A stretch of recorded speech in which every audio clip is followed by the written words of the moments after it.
जी अस्सलाम वालेकुम। Cap for आज के लेक्चर का आगाज़ करते हैं। Lecture number 3। आज के लेक्चर में हम जो कॉन्ट्रैक्ट एक्ट हमने स्टार्ट किया था, पहला लेक्चर हमने कवर किया। पहले लेक्चर में हमने स्टडी किया था कि offer, acceptance, agreements, contracts, in terms में क्या फ़र्क है, क्योंकि ये टर्म हमारे कॉन्ट्रैक्ट एक्ट में फ्रीक्वेंटली यूज़ होंगी। लगभग हम डेली लेक्चर में ये टर्म्स इस्तेमाल कर रहे होंगे। ठीक है, तो टर्म्स कल डिस्कस की थी हमने, कुछ समझ आई आपको? घर जाके आपने रीड किया?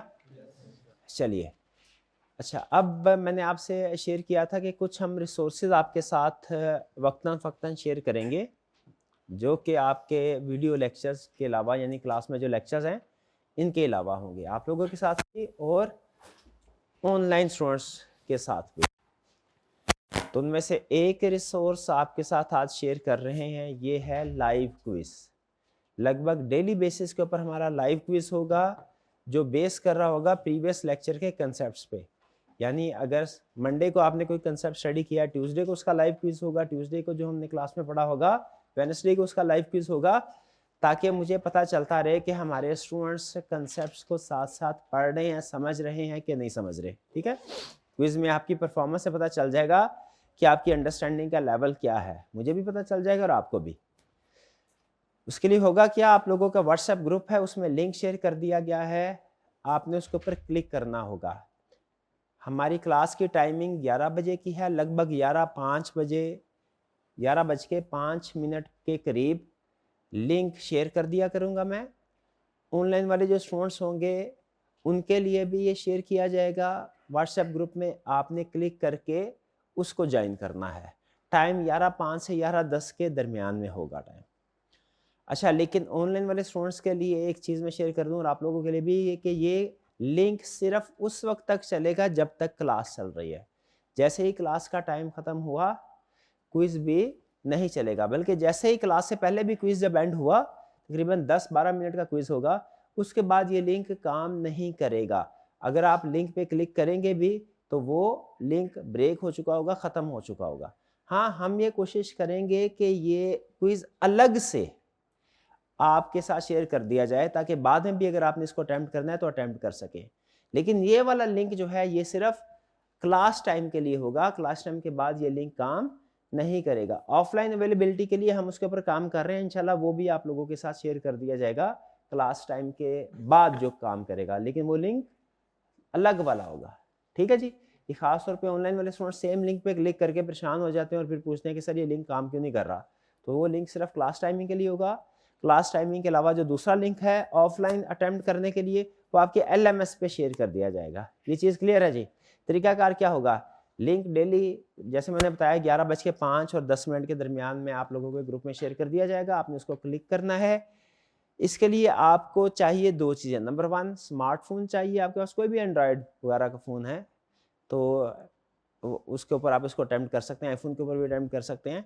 सिंपल स्मार्टफ़ोन होना चाहिए और दूसरा इंटरनेट का पैकेज होना चाहिए। ये दो चीज़ें अगर आपके पास है, फिर आप इस क्विज़ को अटेम्प्ट कर सकते हैं। अगर फ़र्ज़ कीजिए ये चीज़ें नहीं हैं, तो फिर भी आप इस क्विज़ को देखिए, देखने से भी ज़ाहिर है कंसेप्ट सामने आ रहे होंगे, खुद से अपने ज़हन में इसका लेके आइए क्या आंसर होगा और वैल्यूएट कीजिए कि आंसर वही है कि नहीं।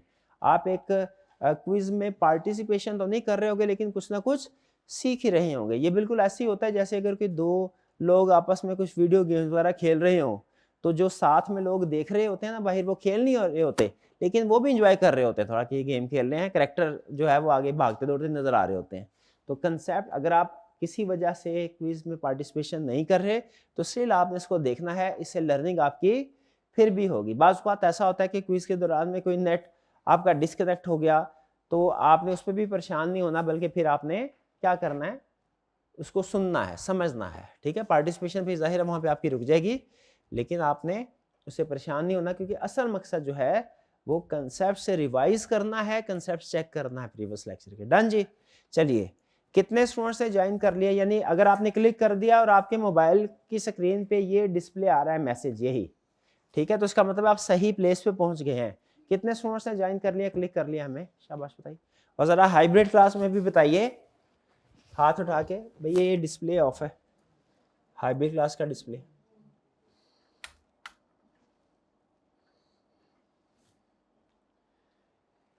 स्टार्ट करें जी।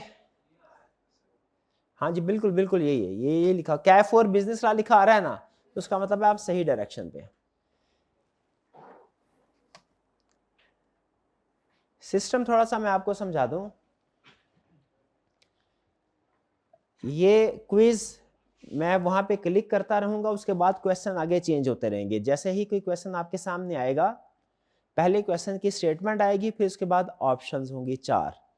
एमसीक्यूज टाइप हैं ज्यादातर क्वेश्चन, कुछ क्वेश्चन ट्रू फॉल्स टाइप होंगे। आपने स्टार्ट में अपना नाम, जो आपका सीआरएन ना, सीआरएन वो नाम एंटर करना है। अभी जैसे उसने आपके मोबाइल की स्क्रीन पे आपसे पूछा होगा कि अपना नाम एंटर कीजिए, कोई बॉक्स आया ना, उसमें आपने अपना नाम एंटर नहीं करना, बल्कि अपना सीआरएन नंबर एंटर करना है।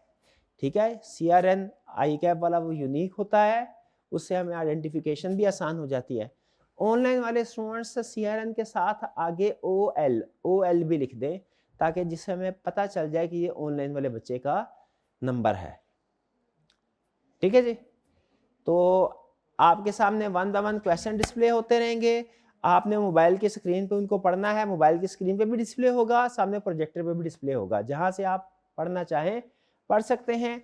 जो करेक्ट ऑप्शन आपको लगे उसके ऊपर आपने टिक करना है। आपको जो मार्क्स मिलेंगे वो 2 चीजों के मिलेंगे। नंबर 1 आंसर करेक्ट है उसके मार्क्स मिलेंगे, नंबर 2 आंसर क्विक है उसके मार्क्स मिलेंगे। यानी आंसर सही भी होना चाहिए और क्विक भी होना चाहिए, फिर आपको मार्क्स मिलेंगे।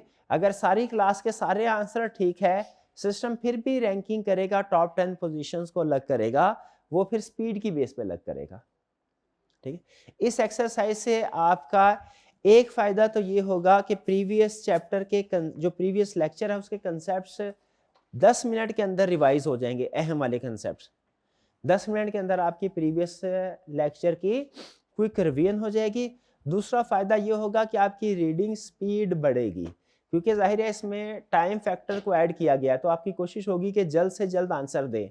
जल्द से जल्द आंसर देने में आपकी reading speed by the passage of time increase होगी। 2 फायदे होंगे, एक क्विक रिवीजन होगी और दूसरा फायदा क्या होगा, रीडिंग स्पीड आपकी इंक्रीज होगी। ये कोई 2-4 दिन में इंक्रीज नहीं होगी, लेकिन जब 15-20 दफा आप ये एक्टिविटी कर चुके होंगे उसके बाद आपको एहसास होगा कि आपकी स्पीड आहिस्ता आहिस्ता बढ़ रही है। तो स्टार्ट करें जी। चलिए, पहला क्वेश्चन अब ये जो है हम आपके सामने ये है, मोबाइल के स्क्रीन पे देखिए, वहां पे डिस्प्ले होगा और साथ ही साथ ऑप्शंस भी होंगी।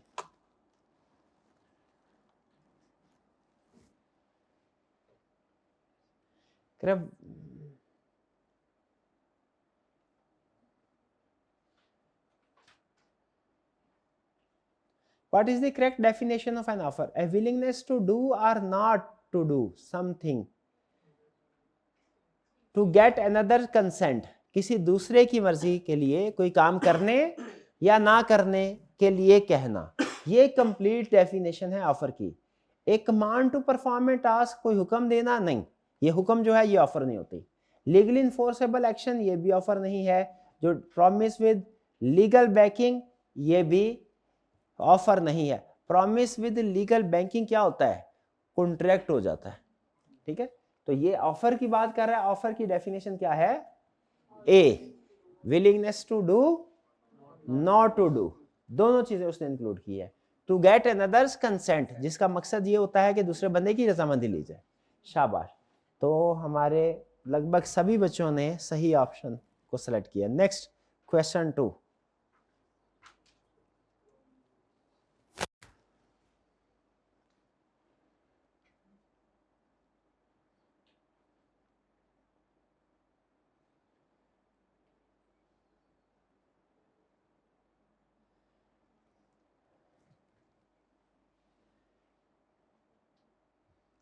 Which of the following best completes the equation offer plus acceptance? क्या होता है offer plus acceptance?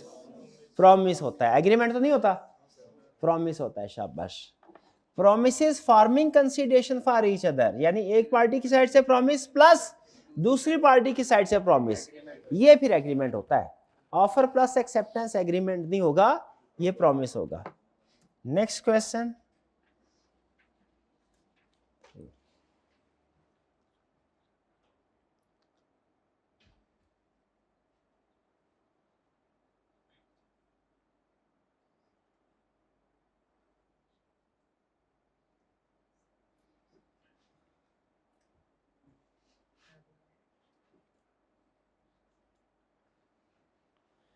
Who is the promisee in a promise, promisee कौन होता है? एक है प्रोमिजर, प्रोमिजर कौन है? कोई काम करने वाला, कोई एक्ट करने वाला। और प्रोमिजी कौन है? जिसके लिए एक्ट किया जाएगा। ठीक है, सी ऑप्शन करेक्ट है। The person who makes the promise, उसे तो प्रोमिजर कहते हैं। जो प्रॉमिस करता है उसे क्या कहते हैं? प्रोमिजर। ये इसने क्या पूछा था? प्रोमिजी। ठीक है, C option correct. Next,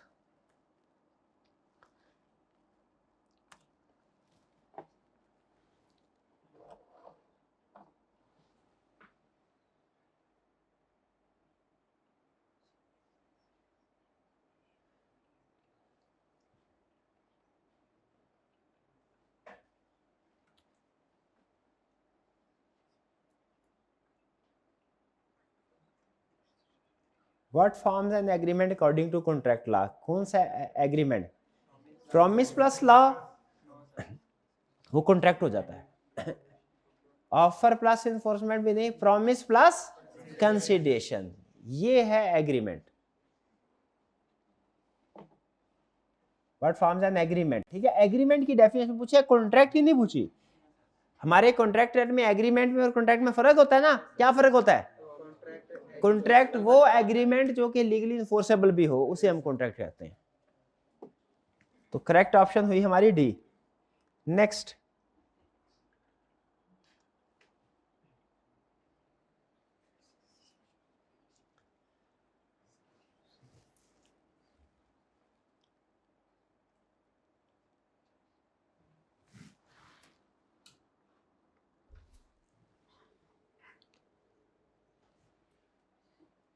contract is best described as agreement enforceable by law. Correct. Next, question 6.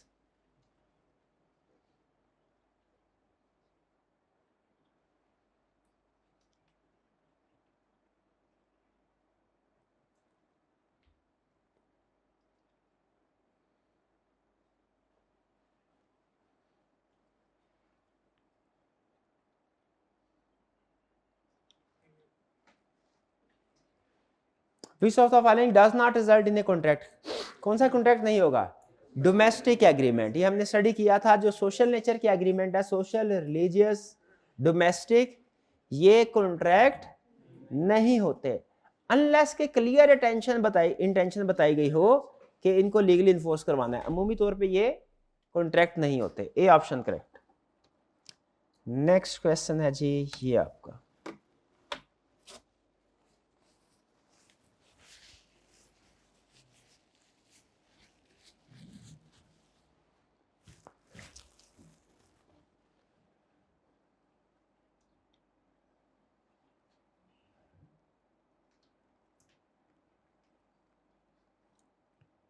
What is meant by A void agreement?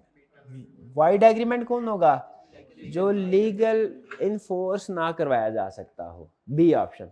बाकी जितने भी एग्रीमेंट हैं वो लीगली इन्फोर्स करवाए जा सकते हैं, वो वैलिड है। वैलिड का एक दूसरा नाम क्या होता है? बाइंडिंग भी। वॉइड का भी दूसरा नाम होता है अनइन्फोर्सेबल।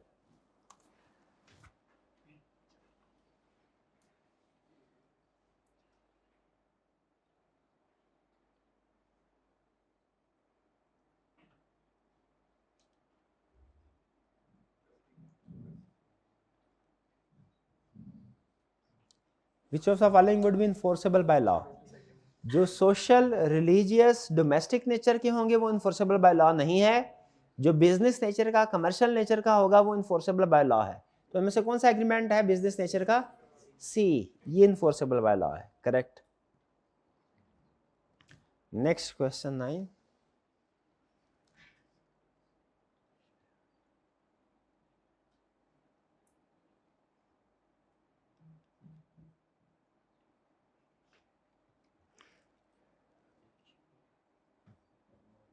What is example of implied acceptance? हाँ जी, नोडिंग है। ठीक है, इम्प्लाइड और एक्सप्रेस में फर्क क्या होता है? एक्सप्रेस वर्ड्स में है, वर्ड्स रिटर्न में हो या वर्बल में हो।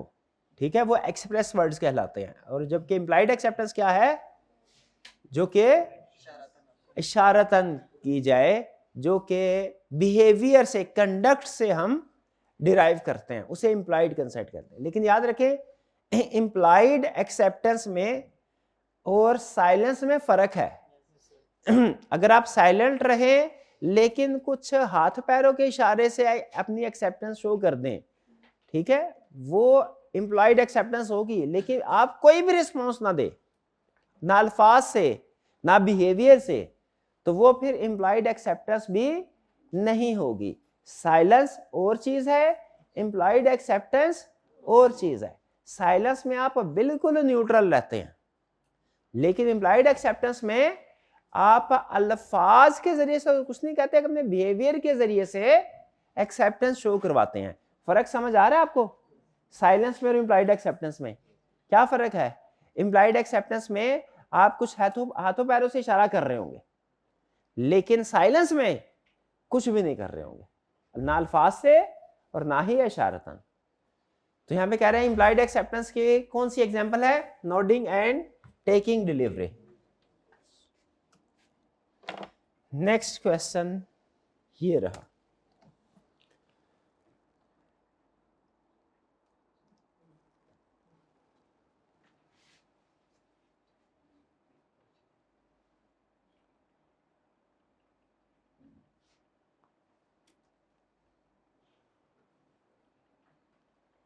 which agreement is generally not enforceable by law?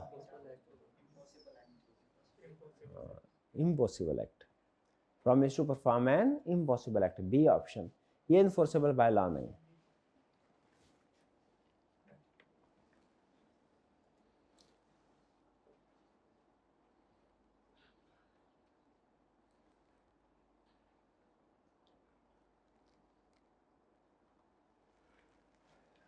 ये तो इजी क्वेश्चन है।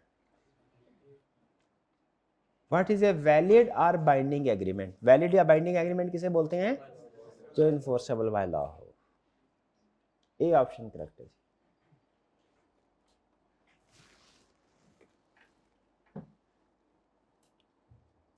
सबकी ठीक है, शाबाश।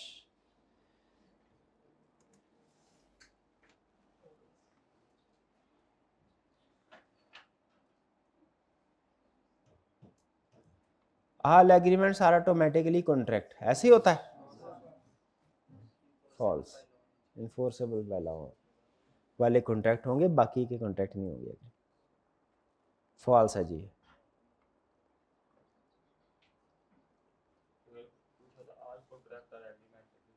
वो ठीक है, ऑल कॉन्ट्रैक्ट एग्रीमेंट होते हैं, ऑल कॉन्ट्रैक्ट सारा एग्रीमेंट होता है, वो ठीक होता है।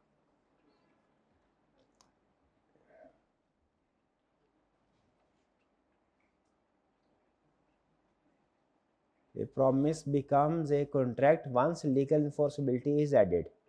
True? Yes, true.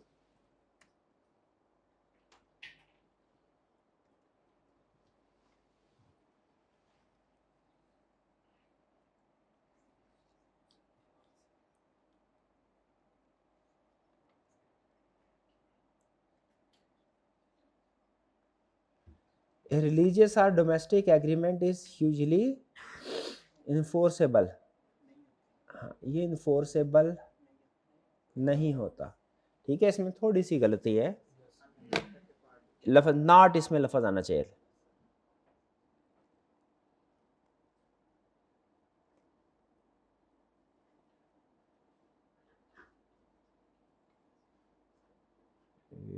चलो ये इमेज है, इसको ऐसा करते हैं, इस में हम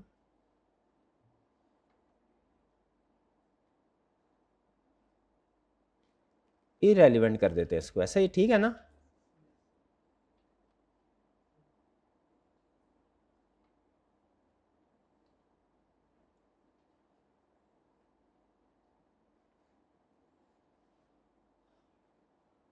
दोनों गलत कर दिए, ठीक है, ताकि इरेलीवेंट हो जाए।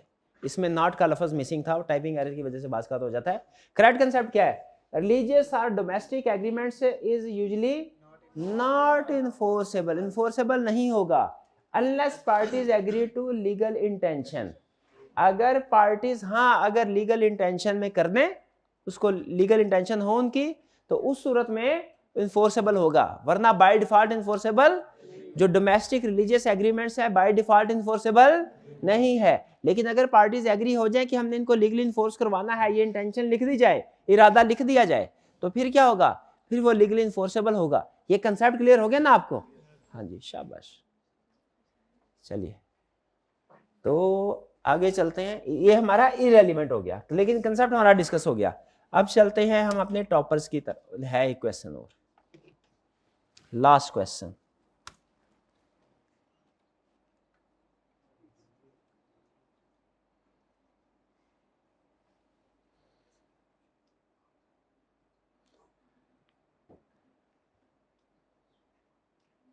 जी ये बताइए, ट्रू है फॉल्स है? हाँ फॉल्स है। जो एक्सप्रेस का एक्सेप्टेंस है वो राइटिंग भी हो सकती है और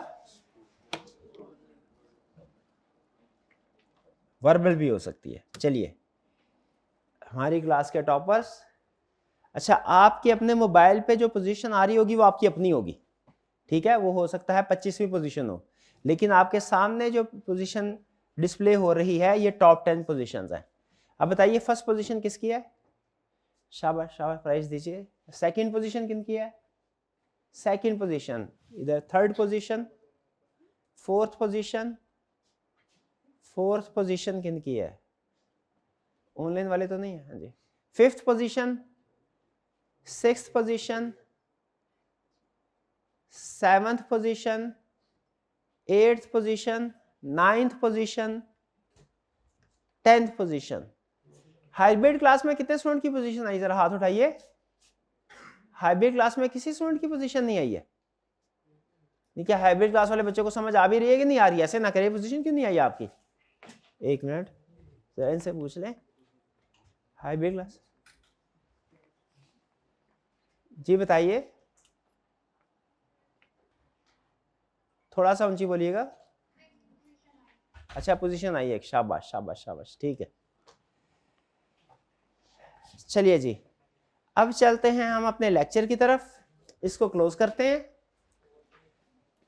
अब ये नेक्स्ट क्विज जो होगा वो आपका कल होगा, ठीक है? आज के टॉपिक जी 13 वाला क्वेश्चन,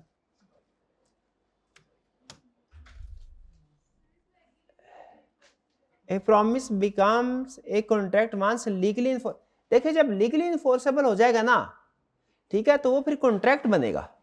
आपका क्या पॉइंट है? वो एग्रीमेंट बनेगा।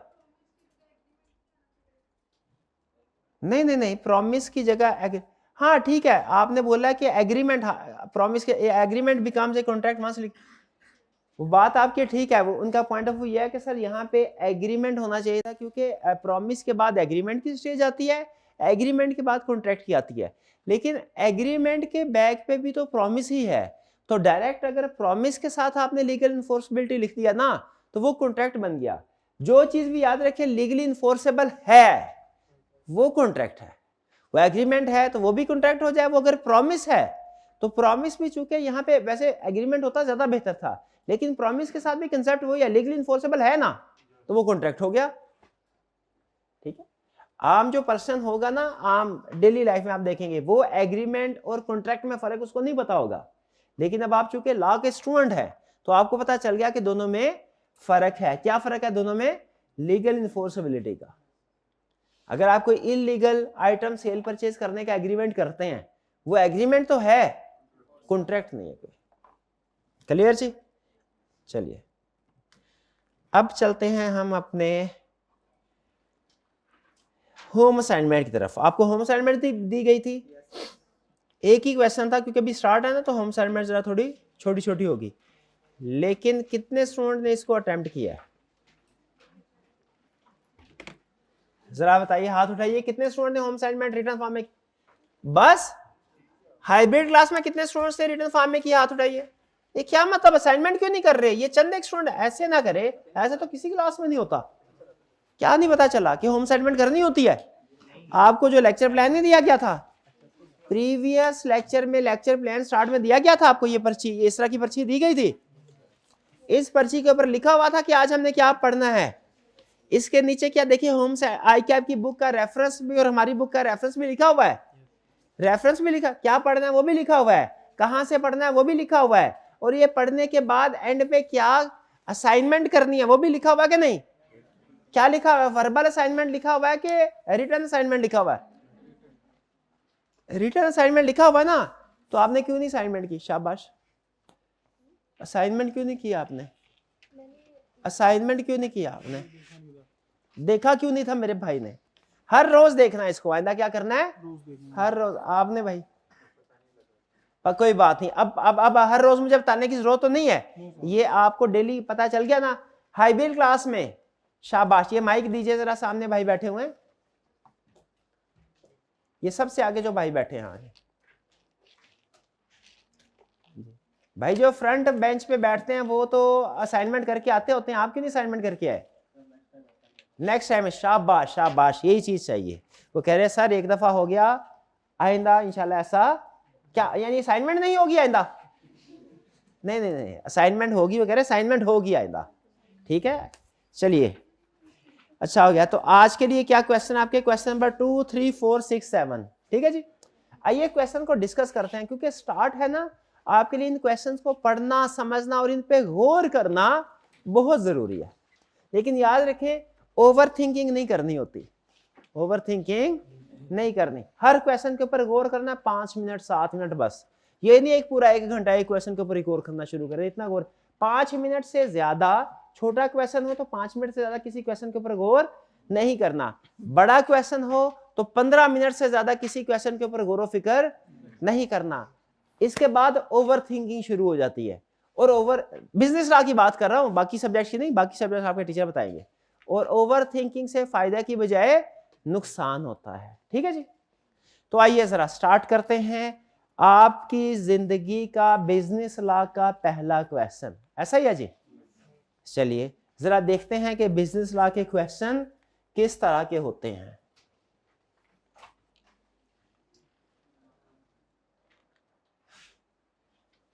पहला क्वेश्चन, 2 पार्ट है इसके, पार्ट ए अलग सॉल्व करना है, पार्ट बी अलग सॉल्व करना है, ठीक है।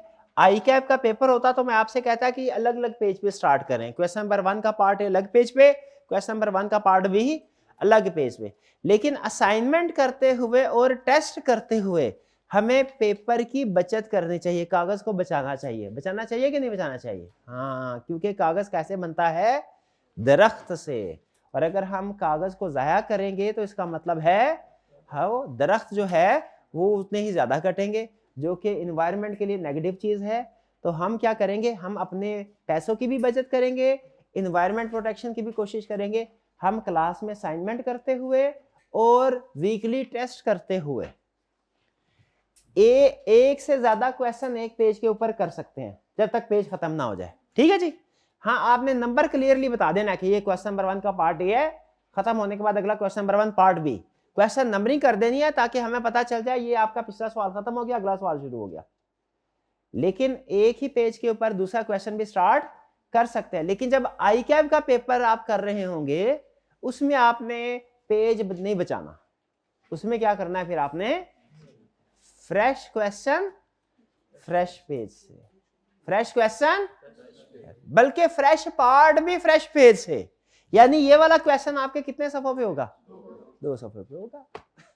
लेकिन आई कैप में अगर आप वीकली टेस्ट अटेम्प्ट कर रहे हैं या होम असाइनमेंट कर रहे हैं, तो फिर आपने क्या करना है? ये दोनों क्वेश्चन एक ही पेज पे कर, बल्कि अगर जगह हो ना तो अगले दिन की असाइनमेंट भी वहीं से शुरू कर दें, ठीक है जी। कह रहा है अदील, अब मैं चूंकि पहला क्वेश्चन है थोड़ा तसल्ली से रुक रुक के आपके साथ ये शेयर करूंगा, समझाऊंगा। Adeel offers to sell his furniture to Babar for ₹50,000। इसमें 2 पार्टीज है, एक अदील एक बाबर। अदील ने ऑफर किया है बाबर को, यानी अदील ऑफरर है, बाबर ऑफरी है। अदील ने ऑफर किया है बाबर को कि भाई मैं अपना फर्नीचर आपको बेचूंगा 50,000 में, ठीक है। Babar accepts this offer, Babar ने इस ऑफर को एक्सेप्ट किया है, रिजेक्ट नहीं किया है। क्या किया है? एक्सेप्ट। अगर रिजेक्ट करता तो बात वही खत्म हो जाती, लेकिन उसने क्या किया, एक्सेप्ट किया है। अब ये बात आगे चलेगी। अब ये ऑफर से अगली स्टेज कौन सी हो गई, प्रॉमिस हो गई।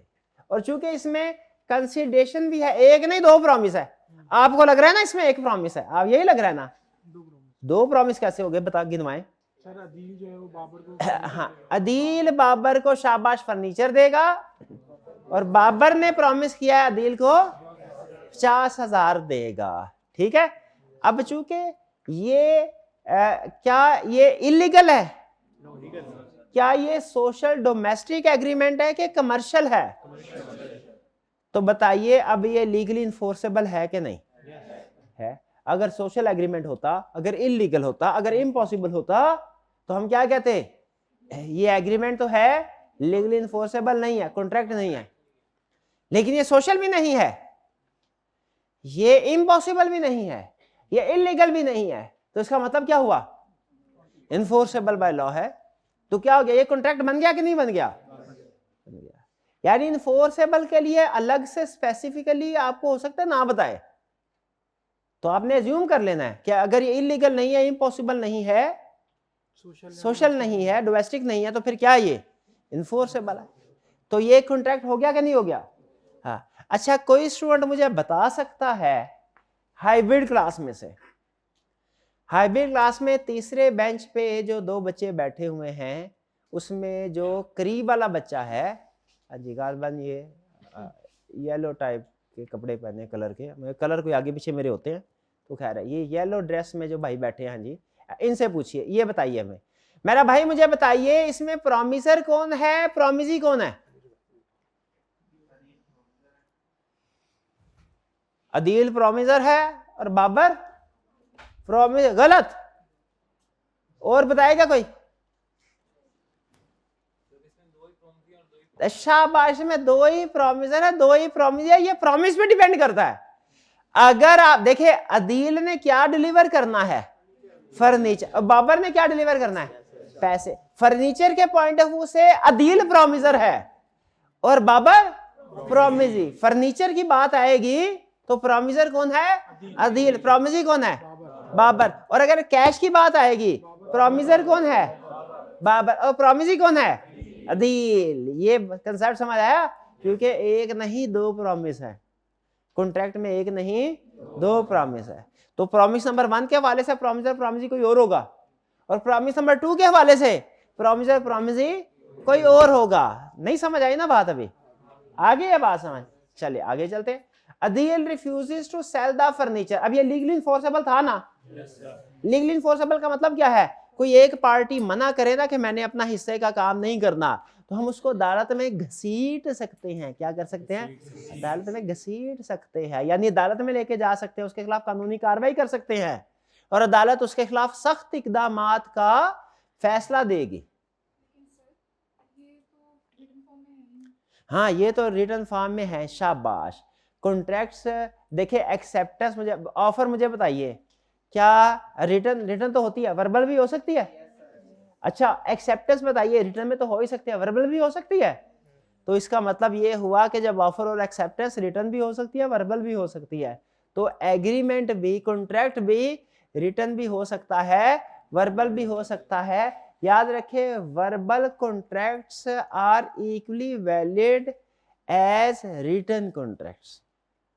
दुनिया में सिर्फ चंद एक कॉन्ट्रैक्ट है, 3-4 किस्म के कॉन्ट्रैक्ट्स जिनका रिटर्न होना जरूरी है। जैसे अगर आप किसी को कोई अपनी प्रॉपर्टी बेच रहे हो ना, घर जायदाद प्रॉपर्टी बेच रहे हो ना, बेचते हैं ना डेली लाइफ में, तो वो रिटर्न होना जरूरी है प्रॉपर्टी को बेचने का। रूटीन के जो एग्रीमेंट्स हैं वो रिटर्न भी हो सकते हैं और वो वर्बल भी हो सकते हैं। वर्बल होने से कॉन्ट्रैक्ट की वैलिडिटी के ऊपर कोई फर्क नहीं। हाँ, एक चीज ध्यान में रखें, आपकी समझ में आ रही होगी, कोर्ट में जाके साबित करना थोड़ा सा मुश्किल होगा कि ज़बानी कलामी क्या एग्री हुआ था, लेकिन याद रखें साबित करने वाले वो भी कर देते हैं, वो कोई ना कोई रिकॉर्डिंग ले आते हैं। सर ये देखिए, जब बात हो रही थी ना, हम रिकॉर्डिंग कर रहे थे, ये एक ऐप है हमारे मोबाइल में, जो कि रिकॉर्ड कर लेती है ना, रिकॉर्ड सबके मोबाइल में होगी ऐप। हाँ, वो जो शातिर किस्म के लोग होते हैं ना, जिन्हें पता होता है कि अगला बंदा शातिर है, बाद में वो कर सकता है, वो इस तरह कुछ ना कुछ रिकॉर्डिंग का इंतजाम कर लेते हैं।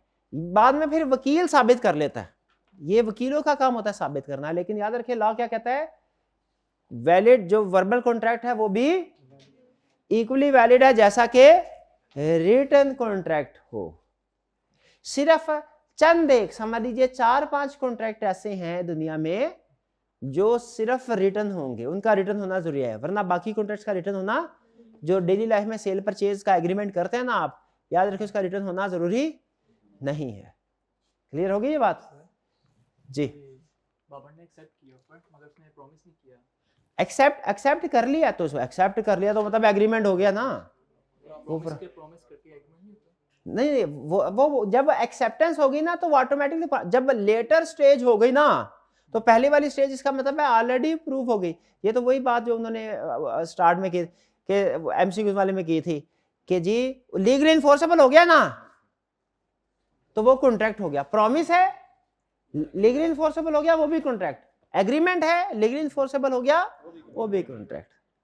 तो यहां पे जब उसने उसको एक्सेप्ट कर लिया था ना तो उस वक्त वो साथ ही प्रॉमिस हो गया था, और चूंकि ये लीगल इन्फोर्सेबल भी है, इलीगल तो है ही नहीं, सोशल है ही नहीं, तो जिस सेकंड में ये प्रॉमिस बना, एग्रीमेंट बना, उसी सेकंड में ये कॉन्ट्रैक्ट भी बन गया।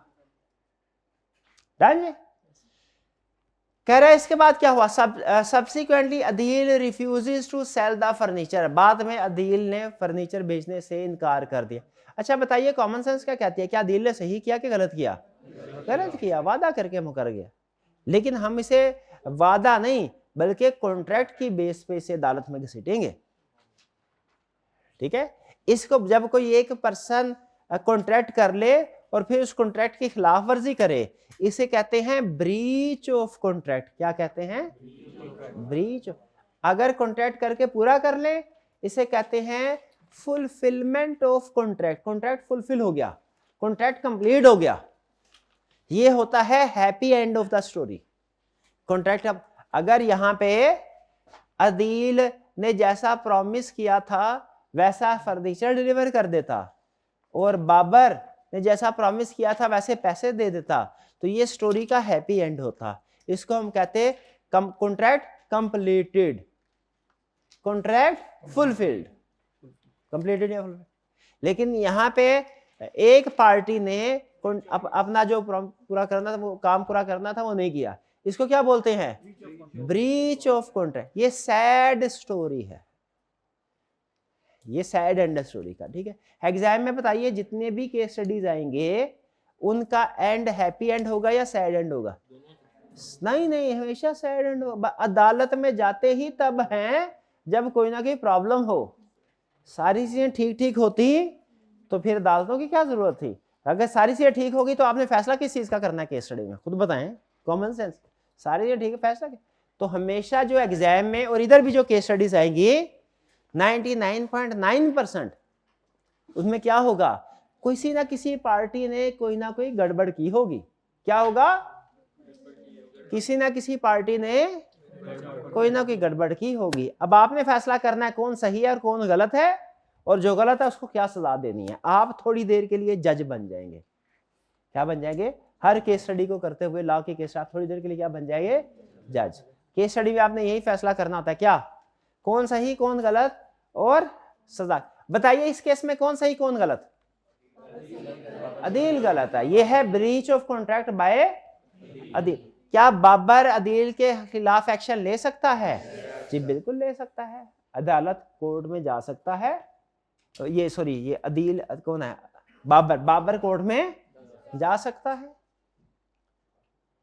अच्छा आप अगर जज हो वहां पे, मैं वैसे ही पूछो, पढ़ाया नहीं अभी मैंने, आप जज हो उधर बैठे हो, ये बाबर भाई पहुंच गए, सारा केस आपके सामने रख दिया, आप क्या फैसला करेंगे? क्या सजाए मौत? ना भाई तेरी मेरे वो सजाए मौत नहीं देनी यार, ऐसा ना कर। और शुक्र है जज नहीं आप, वरना दिल तो गया था आज। रियल है नहीं, सजाए मौत वो देते हैं क्रिमिनल एक्ट्स में, क्रिमिनल लॉ में। हम तो सिविल लॉ पढ़ रहे हैं। सिविल लॉ होता है जो बिजनेस का एग्रीमेंट होता है, बिजनेसमैन बड़ी ही कोई गलती करे ना तो उसको ये कह दे कि भाई जो तूने वादा किया था वो ही पूरा करो, या ये कह दे कि चल भाई कोई डैमेजेस दे, कुछ उसका भला हो जाए, जो नुकसान हुआ है वो पूरा, बस इससे ज्यादा नहीं।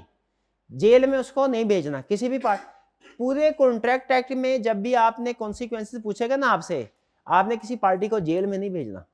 ये बिजनेसमैन है, क्रिमिनल नहीं है। कौन है? हाँ, गलत किया है, जो वादा किया था पूरा नहीं किया, लेकिन फिर भी ये जुर्म नहीं किया, गलत किया है, जुर्म नहीं किया। जेल नहीं भेजना, फांसी नहीं देनी, कोड़े नहीं लगाने इनको।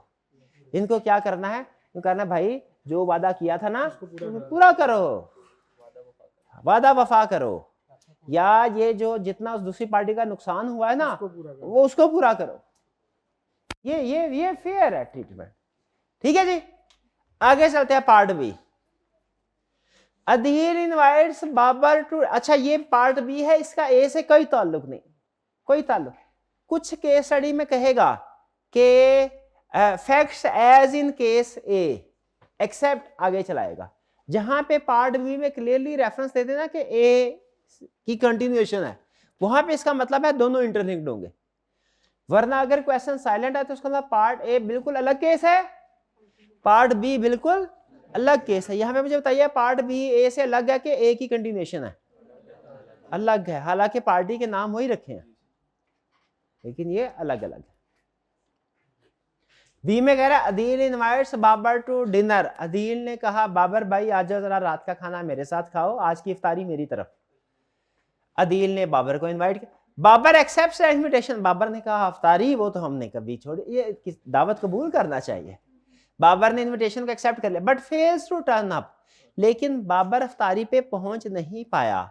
उसे पता चल गया था कि अदील ने दाल बनाई है और करीबी मस्जिद में बिरयानी बढ़ेगी, तो उसने करीबी मस्जिद में पहुंच गया, अदील के पास नहीं आया। अदील भाई तैयारी करके बैठे हुए थे। Can Adeel take any action against Babar? अब अदील ये चाहता है कि जितना भी दाल बनाने पे, दाल रोटी पे उसका खर्च हुआ है, वो खर्च सारे का सारा बाबर से ले, क्योंकि उसकी वजह से उसके पैसे जाया गए हैं। ऐसे ही है ना? क्या अदील बाबर के खिलाफ एक्शन ले सकता है? क्यों नहीं ले सकता? उसने ऑफर की थी, उसने एक्सेप्ट किया था, एग्रीमेंट हो गया था। ये social agreement, social agreements legally enforce नहीं हो सकते, नहीं हो सकते।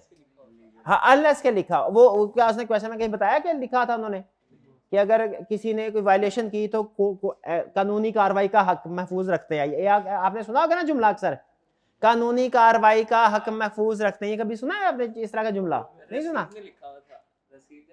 हाँ, रसीद वगैरह, उसका मतलब यही होता है intention to create legal relationship, intention to create. अगर ये एग्रीमेंट करते हुए नीचे लिख दिया जाता ना कि पार्टी के पास हक है कानूनी का चाराजोई का, तो फिर इसका मतलब है फिर पार्टी, इसका मतलब क्या पार्टी ने ये लिख दिया क्या हमारी लीगल इंटेंशन है, उस सूरत में ये लीगली इन्फोर्सेबल हो सकता था। लेकिन बाय डिफॉल्ट कुछ नहीं लिखा, ये सोशल एग्रीमेंट है, social agreements enforceable by law नहीं होते।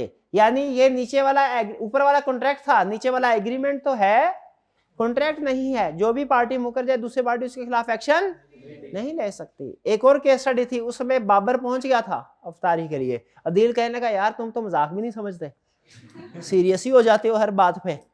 मैं तो वैसे ही बोला था अफ्तारी का, मैं अफ्तारी का कोई इंतजाम नहीं है, मैं तो खुद पता करने लगा हूं कि किस किस मस्जिद में क्या क्या अफ्तारी है।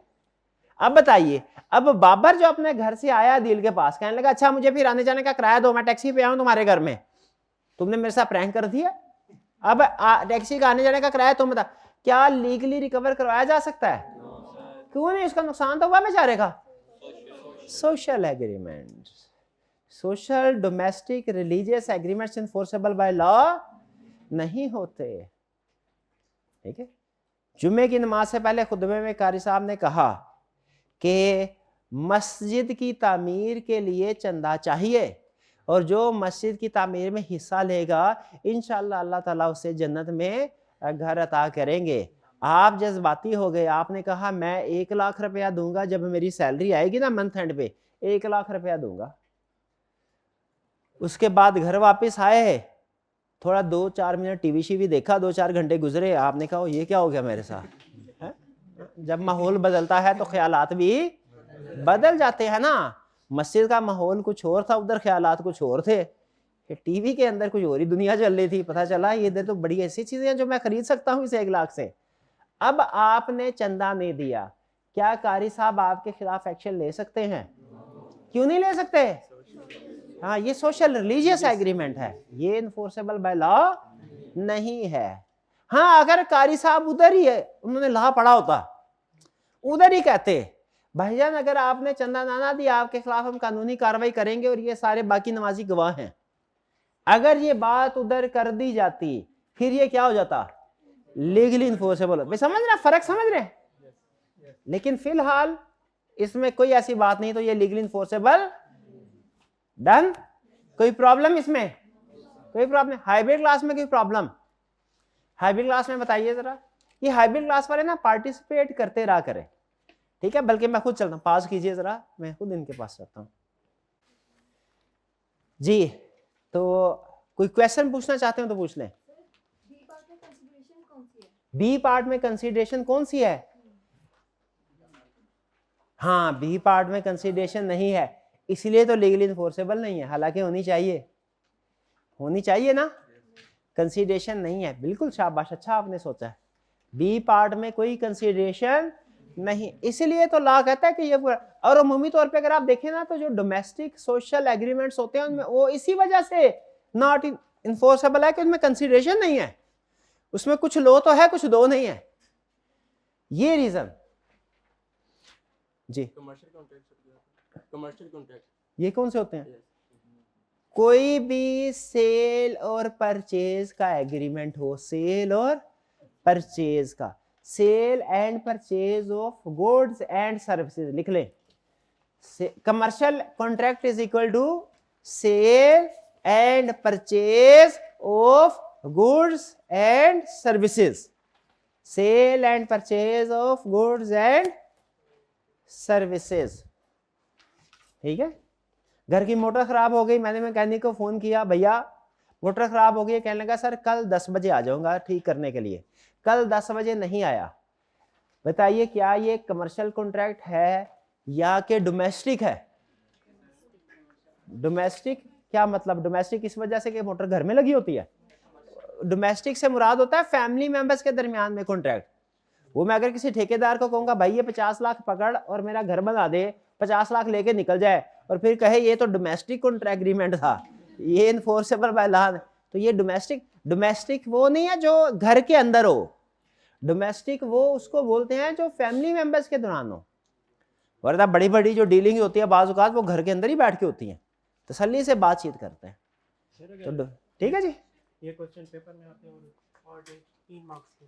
हाँ, क्वेश्चन पेपर में आते हैं, कैसे प्रेजेंट करना है, मार्क्स कम है तो क्या करना है, ज्यादा तो क्या करना है, ये मैंने आपको बोला था, अभी मैं आपको नहीं सिखा। पहले एनालिसिस सिखा, केस स्टडी का असूल है स्टेप बाय स्टेप, पहले एनालिसिस करना सिखाना है, फिर उसके बाद में उसको प्रेजेंट करना सिखाना है। एनालिसिस, करेक्ट एनालिसिस ज्यादा अहम है कि प्रेजेंट करना? दोनों ही अहम है। पहले क्या सीखना चाहिए? मेरा ख्याल है कि पहले करेक्ट एनालिसिस आना चाहिए, इसलिए मैं पहले आपको एनालिसिस करना सिखाऊंगा, केस स्टडी को सॉल्व करना, फिर उसके बाद आपको प्रेजेंट करना सिखाऊंगा। डन जी? चलिए आगे चलते हैं। अब हम चलते हैं अपने नए कंसेप्ट की तरफ। नेक्स्ट कंसेप्ट जो है हमारा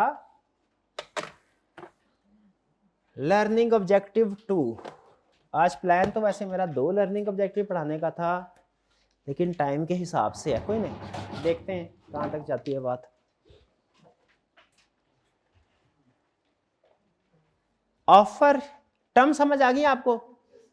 ये 4 टर्म के साथ अब आप कंफर्टेबल है? Offer, acceptance, agreement, contract. Okay, types of offer की कितनी टाइप्स है? ऑफर की टाइप्स हैं 3 और भी कई होंगी, लेकिन हमारे सिलेबस में जितनी हमने उतनी पढ़ने। Specific offer, general offer, counter offer. Counter reverse में जो काउंटर अटैक, हमने किसी पे अटैक किया, वो जो दोबारा अटैक करेगा हम पे, वो क्या कहलाता है? Counter attack.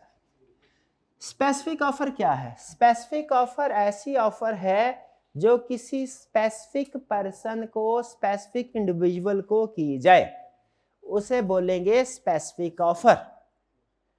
स्पेसिफिक ऑफर, ठीक है जी। जैसे ये भाईजान का नाम क्या है? उमर भाई, और भाईजान का नाम क्या है? अली हमजा भाई। उमर भाई को मैंने, उमर भाई क्या आप ये, इजाजत है, क्या आप ये रजिस्टर 100 रुपए में खरीदेंगे? फर्ज करिए मेरा, क्या ये उमर भाई, क्या ये रजिस्टर 100 रुपए में खरीदेंगे? अब ये ऑफर स्पेसिफिक ऑफर है क्योंकि मैंने स्पेसिफिक इंडिविजुअल को किया, उमर को किया,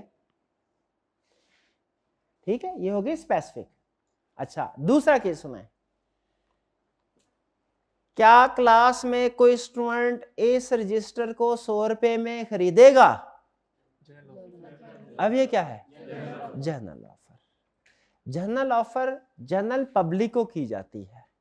जनरल ऑफर किसको की जाती है? जनरल पब्लिक को की जाती है। स्पेसिफिक ऑफर का रूल है जिसको ऑफर की वही एक्सेप्ट कर सकता है। उमर भाई को ऑफर की, उमर भाई क्या आप 100 रुपए में ये रजिस्टर खरीदेंगे? ये स्पेसिफिक ऑफर है। उमर भाई आप ऐसे सोचना शुरू कर दें। अली भाई आप फौरन कहें यस। ये क्या आप कहें सर मैं खरीदता हूँ 100 रुपए में? मुझे बताइए मेरा कॉन्ट्रैक्ट किसके साथ हुआ? उमर भाई के साथ जो भी सोच रहे हैं, या कि अली भाई के साथ जिन्होंने फौरी कह दिया है सर मैं खरीदता हूँ? हुआ ही नहीं। शाबाश। क्यों नहीं हुआ भला? क्योंकि स्पेसिफिक ऑफर जो है स्पेसिफिक पर्सन ही एक्सेप्ट कर सकता है और कोई नहीं कर सकता। या ये करेंगे या इनका कोई एजेंट वगैरह होगा, ये कहेंगे सर मैं नहीं आ सकता, मैं अपना एजेंट भेज रहा हूँ। एजेंट का काम वैसे ही समझा जाता है जैसे वो मेन पार्टी ने काम किया। तो स्पेसिफिक जो ऑफर है वो कौन एक्सेप्ट करेगा? स्पेसिफिक पर्सन ही करेगा। कोई दूसरा पर्सन अगर एक्सेप्ट करता है तो वो वैलिड एक्सेप्टेंस नहीं। हाँ, लीगली पता क्या बताऊं, ये दूसरे पर्सन ने जो कहा है ना सर मैं 100 रुपए खरीदता हूं, ये दूसरे पर्सन की तरफ से एक्सेप्टेंस नहीं है, ऑफर है। मुझे ऑफर है, शाबाश। ये दूसरे पर्सन की तरफ से क्या है? ऑफर है, जिसको अभी तक मैंने एक्सेप्ट नहीं किया। तो इस एग्जांपल में अभी तक कोई भी कॉन्ट्रैक्ट नहीं हुआ। मेरी ऑफर इनको की थी, इन्होंने अभी एक्सेप्ट नहीं की, उनको मैंने ऑफर की नहीं थी, उनकी एक्सेप्टेंस वैलिड है ही नहीं। हाँ, उन्होंने जो मुझे कहा उसको हम ऑफर ट्रीट करेंगे, एक्सेप्टेंस ट्रीट, एक्सेप्टेंस क्यों नहीं ट्रीट करेंगे? स्पेसिफिक पर्सन नहीं। भाई क्लियर हुई है बात? स्पेसिफिक ऑफर कौन एक्सेप्ट करेगा? जनरल ऑफर कौन एक्सेप्ट करेगा? एनीवन, जिस तक वो खबर पहुंच गई, जिस तक वो इंफॉर्मेशन पहुंच गई। अच्छा, आप में से कितने ऐसे स्टूडेंट हैं जो बचपन में वो कहानियां पढ़ते थे बादशाह वाली, है वो जादूगर वाली, परिस्तान वाली, हाँ शाबाश, और उम्र यार वाले, हाँ बस ये 4-5 बस। अभी कल मैंने 200 सफा की उम्र यार की कहानी पढ़ी है तो नहीं 200 की नहीं है, 100 की परसों पढ़ी थी। तो उसमें मुझे बताइए बादशाह की बेटी को जब जिन उठा के लेके जाता था तो बादशाह एक ऐलान करता था। क्या ऐलान करता? जो कोई मेरी बेटी को जिन से छुड़ा के लाएगा आधी सल्तनत उसके नाम कर दी जाएगी। बताइए क्या ये ऑफर है?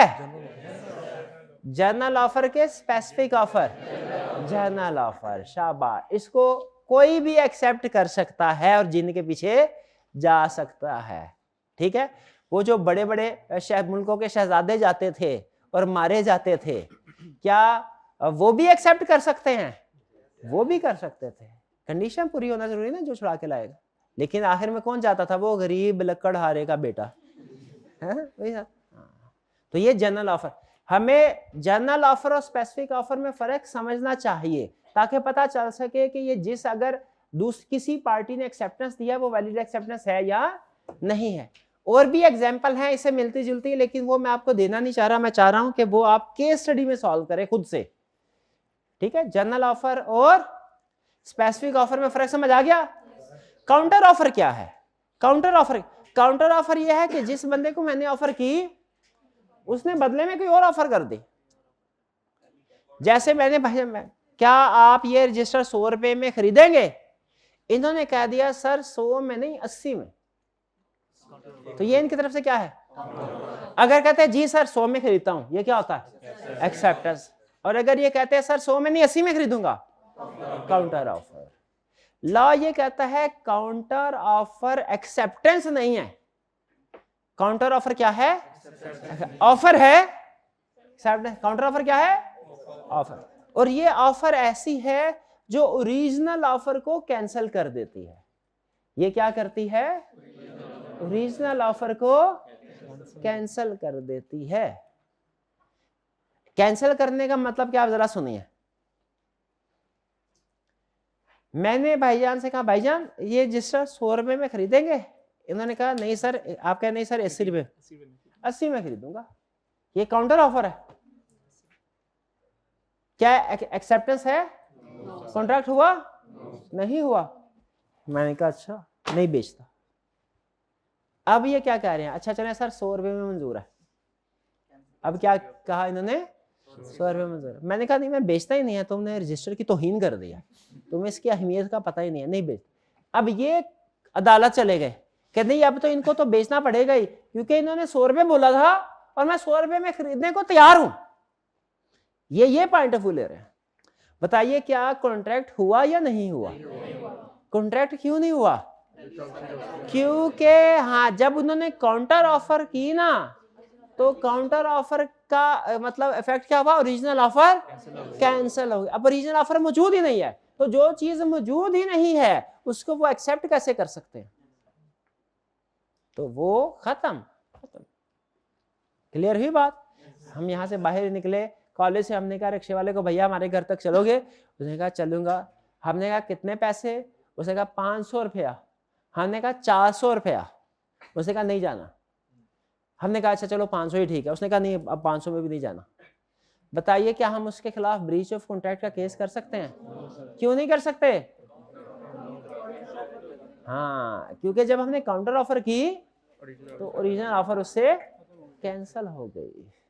प्रैक्टिकली जाहिर है वो फिर आपके कैंसिल होगी तो दोबारा वो निगोशिएशन करता रहेगा जब तक दोनों एक बात पर नहीं पहुंचते।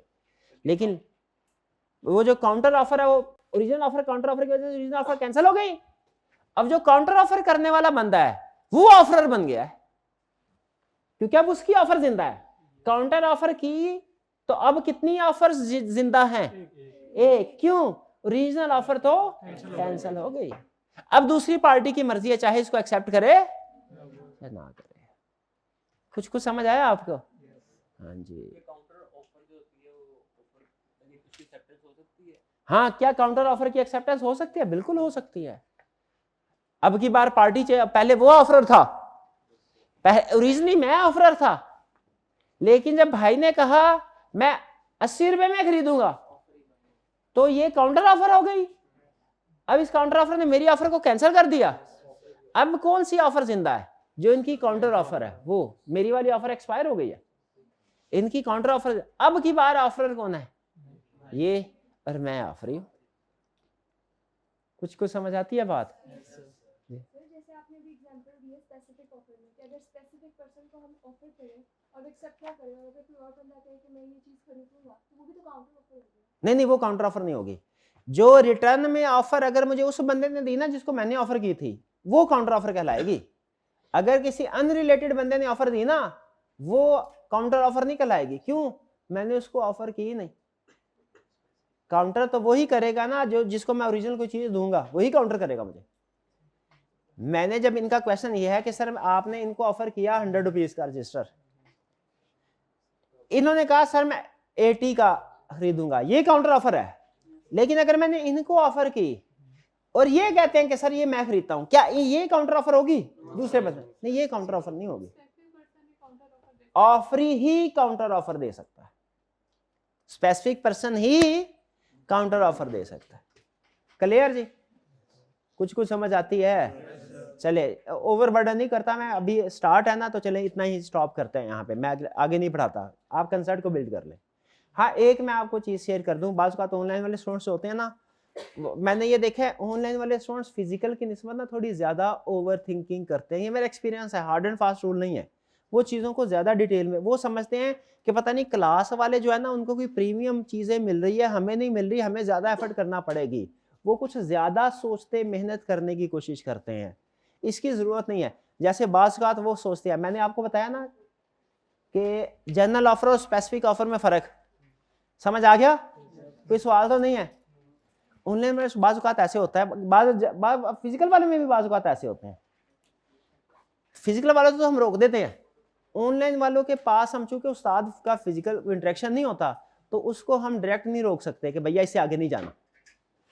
ऑनलाइन वाला कहता है सर ए को ऑफर की, अली को ऑफर की, स्पेसिफिक ऑफर है, सारी क्लास को ऑफर की, जनरल है, और अगर अली को और उमर को दोनों को ऑफर की तो ये स्पेसिफिक होगी, जनरल होगी, स्पेसिफिक होगी। अच्छा, और अगर क्लास में सारे बॉयज को ऑफर की, गर्ल्स को ऑफर नहीं की,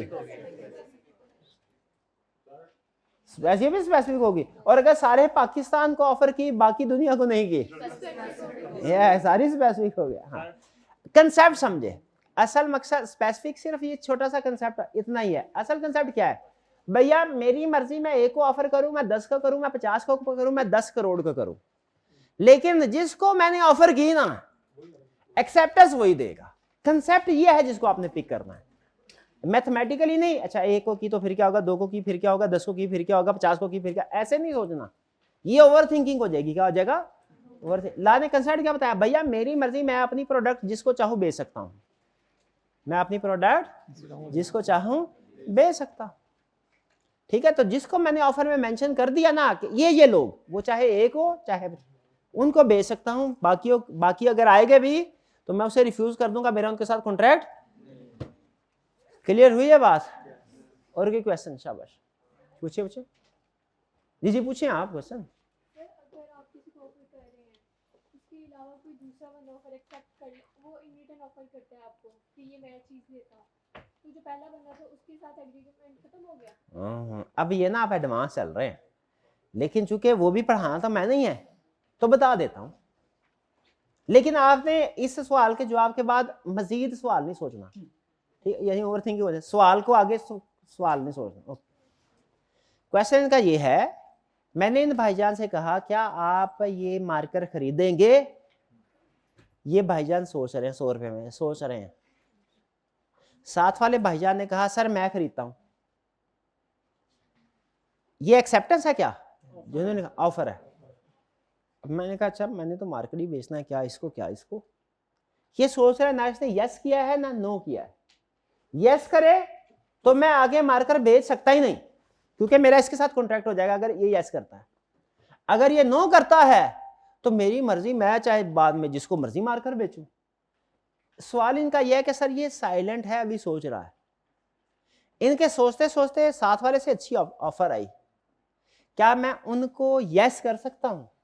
अगर आपने दिया तो फिर तो नहीं, अगर आपने स्पेसिफिक किया हुआ है तो फिर नहीं, वो चाहे स्पेसिफिक किया हुआ है ये एक्सेप्ट कर, लेकिन उन्होंने मुझे अब ऑफर की है, अब उन्होंने मुझे स्पेसिफिक ऑफर कर रहा है, नहीं कर सकते हैं। जब तक इनका जवाब नहीं आएगा नहीं कर सकता। थोड़ी सी प्रैक्टिकल एग्जांपल की तरफ चलता है। फर्ज कीजिए आपका एक घर है, उसकी मालियत है 2 करोड़ रुपए, आपकी एक पार्टी के साथ बारगेनिंग चल रही है, उस पार्टी ने ऑफर लगाई है 1 करोड़ 80 लाख की, आपने कहा नहीं 2 करोड़, उस पार्टी ने कहा है नहीं सर आप भी सोच ले मैं भी सोच लेता हूं, ये मैंने 1 करोड़ 80 देना, ठीक है। आपने कहा ठीक है सर आप 2 सोच लें, आपको इतने ऐसे में 2 करोड़ की एक और ऑफर आ गई, क्या आप उसको एक्सेप्ट करेंगे कि नहीं? सर इस एग्जांपल में तो वो पार्टी जो है वो 1 करोड़ 80 में लेने के लिए रेडी है, लेकिन यहाँ पर तो ये ना तो जवाब नहीं दिया कि ले रहे हैं। या चले यूं कर लें कि उन्होंने ऑफर लगाई है आपको, उन्होंने उस पार्टी ने ऑफर लगाई है आपको, आपने कहा जी फर्ज कीजिए 1 करोड़ 80 लाख की ऑफर लगाई, आपने उनको जवाब नहीं दिया, दूसरी पार्टी ने बड़ी ऑफर लेके आ गई, क्या आपके ऊपर फर्ज है कि पहले वाले पर्सन को क्लियर करें बाद में दूसरे के साथ निगोशिएशन स्टार्ट करें, या डायरेक्ट दूसरे के साथ स्टार्ट कर सकते हैं? डायरेक्ट कर सकते हैं। अगर पहले के साथ आपका कॉन्ट्रैक्ट नहीं हुआ ना, चल रहा है प्रोसेस, तो दूसरे के साथ कर सकते हैं। और प्रैक्टिकली ऐसे होता है, एक ही वक्त में बाज़ औक़ात एक चीज की 3-4 पार्टी के साथ बार्गेनिंग चल रही होती है। तो जिसके साथ पहले डन हो जाए, दूसरों को बताना जरूरी नहीं है। हाँ, जब डन हो जाए उसके बाद बता देंगे। ये बताना जरूरी नहीं है कि भाई मिस्टर ए के साथ भी मिस्टर ए मेरी आपके साथ बार्गेनिंग चल रही है, मेरी बी, सी और डी के साथ भी बार्गेनिंग चल रही है। ये तो कारोबारी मामला कॉन्फिडेंशियल होते हैं ना, बताना जरूरी नहीं है। एक ही वक्त में आप 3-4 लोगों के साथ डिस्कशन कर सकते हैं, निगोशिएशन कर सकते हैं। और अगर किसी एक के साथ डन हो जाए, अगर अभी तक किसी के साथ नहीं ना हुआ एग्रीमेंट, मेरा अभी तक इनके साथ एग्रीमेंट नहीं, तो मैं ओपन हूं, मैं अपनी चीज जिसको मर्जी बेचूं। जिस टाइम पे कॉन्ट्रैक्ट हो गया ना फाइनल, फिर मैं पाबंद हो जाऊंगा कि चीज इन्हीं को बेचूं, फिर मुझे 10 गुना ज्यादा प्राइस भी मिलेगी ना, तो मैं चीज किसी और को नहीं बेच सकता। लेकिन जब तक मेरा इनके साथ कॉन्ट्रैक्ट नहीं हुआ भाई, तो इसका मतलब है वो लीगली इन्फोर्सेबल नहीं है। मैं चाहूं तो अभी बार्गेनिंग हो रही है, इस होती होती बार्गेनिंग में मैं किसी और के साथ डील डन करके उसको बेच दूं, इनको कहूं बाय बाय। ये मुझे ये नहीं कहेंगे भाई मेरे साथ 2 महीने से लगे हुए तुम बात करने हुए और 2 दिन में उसके साथ डील डन कर दिया, मुझे बताया भी नहीं। मैं कहूँगा भाई तो 2 महीने में तुम डील कर देते ना, उसने 2 दिन नहीं लगाए, तुम्हारे से 2 महीने हो गए, अभी तक डील नहीं फाइनल हो रही। समझे? तो जब तक कोई अभी साइलेंस में हो ना, जब तक एक्सेप्टेंस नहीं हुई, एक्सेप्टेंस से पहले पहले मैं और किसी पार्टी को सेल करना चाहूं, सेल कर सकता हूं कि नहीं? कर सकता हूं। क्लियर होगी ये बात? चलिए, और की क्वेश्चन? लेकिन याद रखिएगा, लॉ में ना बाज़ औक़ात थोड़ी थोड़ी चेंज होती है, जिसकी वजह से कंक्लूजन बदल जाता है। जैसे डॉक्टर के पास हो सकता है आपको लगे यार मुझे भी खांसी आ रही है, इसको भी खांसी आ रही है, मुझे कोई और दवाई दी है, इसको कोई और दवाई दी है, तो खांसी का फर्क होता होगा कि नहीं होता होगा? ये डॉक्टर को ही पता है। ये किसको पता है? डॉक्टर को ही पता है कि क्या फर्क है क्या नहीं है। उसी तरह बाज़ औक़ात बज़ाहिर केस एक जैसा होता है, लेकिन उसमें थोड़ा थोड़ा फर्क होता है। अब वो जब फर्क आएगा ना, तो आपने ये नहीं कहना सर इस जैसा केस आपने पहले बताया था तो उधर ये कहा था, उसमें मैं हो सकता है कोई नई चीज ऐड कर दूं। जैसे हो सकता है ये भाईजान कहे सर मेरे साथ वादा करे कि आप 10 दिन का मुझे टाइम देंगे सोचने का, और 10 दिन तक किसी और को साथ डील डन नहीं करेंगे जब तक मैं जवाब नहीं देता। अगर कॉन्ट्रैक्ट के एग्रीमेंट के अंदर ऑफर ये लिख दिया जाए ना और मैं एग्री कर लूं, तो फिर तो वही करना पड़ेगा। तो ये थोड़ी थोड़ी वेरिएशन बहरहाल सिर्फ मिसाल के तौर पे दिया, मैं ज्यादा कम्प्लेक्स नहीं करना चाहता। थोड़ी थोड़ी वेरिएशन आएगी जिसकी वजह से कॉन्ट्रैक्ट का स्टेटस चेंज हो जाता है। ठीक है, फिलहाल हमने आज क्या सीखा?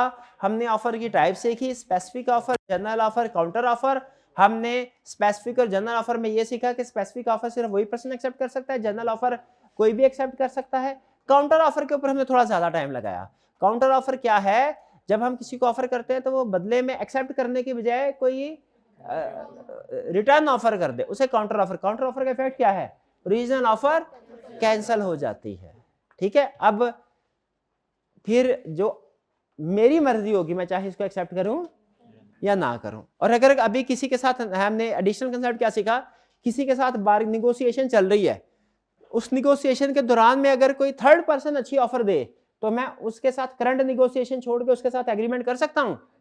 बिल्कुल कर सकता हूं, वो वैलिड एग्रीमेंट होगा, कॉन्ट्रैक्ट होगा, क्योंकि पहले के साथ अभी बात पूरी नहीं हुई। ठीक है जी, और कोई क्वेश्चन? सर जी जी, आपने वो दोस्ती वाली एग्जांपल दी थी ये क्लास के लिए, तो ये स्पेसिफिक है जनरल ऑफर है? दोस्त की नहीं, दस्ता जो शौक आपने कहा था वो स्पेसिफिक है? रजिस्टर, हाँ वो रजिस्टर डिपेंड करता है ना। वो अगर मैं रजिस्टर एग्जांपल देता हूँ कि भैया उमर भाई, अली भाई क्या आप खरीदेंगे कि नहीं, ये स्पेसिफिक ऑफर है। और अगर मैं क्लास से कहता हूँ कि कोई जो भी ये खरीदना चाहे खरीद सकता, तो वो जनरल ऑफर भी उसको कह सकते हैं। वो मैं एक तरह से, चूंकि उसमें बहुत से लोग इन्वॉल्व हो गए हैं, तो मैं उसे जनरल कहूंगा। लेकिन जनरल भी किस हद तक है? क्लास की हद तक। यू कह ले ये जनरल भी है, ये स्पेसिफिक भी है, ये क्लास की हद तक है। स्पेसिफिक है, साथ वाली क्लास का बच्चा एक्सेप्ट नहीं कर सकता मेरी ऑफर। ठीक है, इसके ऊपर ज्यादा नहीं सोचना आपने, ये मैंने बता दिया हुआ है। ये चूंकि कुछ स्टूडेंट क्लास पूछते हैं, तो हाइब्रिड वाले वो भी क्लास ही अपनी क्लास है जी। क्लियर हो गया जी? कोई क्वेश्चन हाइब्रिड क्लास से? कोई क्वेश्चन? शाबाश, ये पूछिए जरा, हाइब्रिड क्लास से कोई क्वेश्चन?